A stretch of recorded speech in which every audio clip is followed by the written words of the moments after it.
My name is Patrice Honoff, and I am, particularly this year, a senior English teacher. I teach actually all grades of English. My approach to behaviour management is something that I've really thought long and hard about. The truth is that I really like students to not only behave for me, but I want them to behave and be respectful towards each other, because I think that if we don't have that area of commonality, we're not going to get anywhere. I feel that it's better than the other schools because every other school I've been to, there's been a very violent, disruptive classrooms, and there's no work being done, and no one respects anyone. This year I have had a good year in English compared to all my other years. Difference now is Miss Honoff, she helps me a lot. I want you to tell me something positive, minus and interesting. Do that. That's the next thing. Harry, you're looking so relaxed. What's going on? What? Where are your notes? What do you mean? What I mean, have you done your CCEs? Have you put your learning intentions down? And have you done number 1 and number 2? I had a learning intention. I did number 1. Now what, number 2 now at the PMI? Come on! I was listening to you. Oh, you're good. Number 3. I really think that every time you walk into a class, there are students who can present challenging behaviour and who certainly have presented challenging behaviour in previous lessons. And the truth is, according to how their day's going, something could be a trigger. So what I really try to do, I like my lessons to be well paced. So I do try to keep the kids moving, and I try to teach explicitly and ask them, do you understand that? What don't you understand? Is this achievable? And I think that if they know that I'm guiding them every step of the way, that they can see light at the end of the tunnel.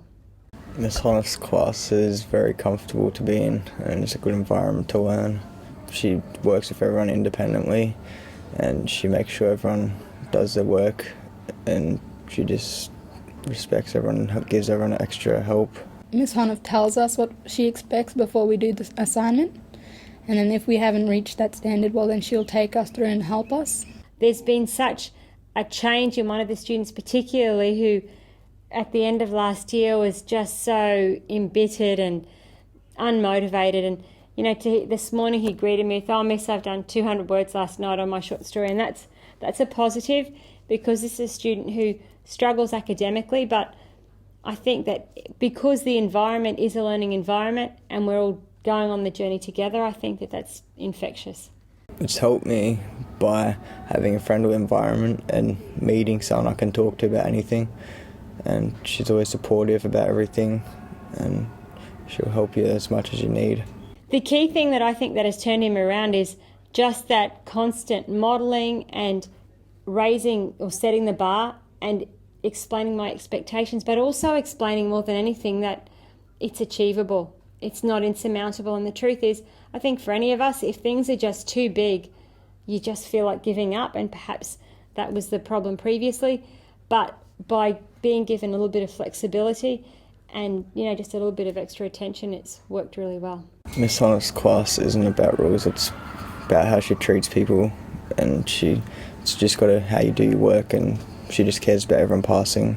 School is more enjoyable. I look forward to every day. What is your longer-term and short-term approach to managing challenging behaviours in your classroom? What approach does your school use to addressing discipline issues promptly, fairly, and respectfully? How can well-structured teaching programs enhance a safe and supportive learning environment?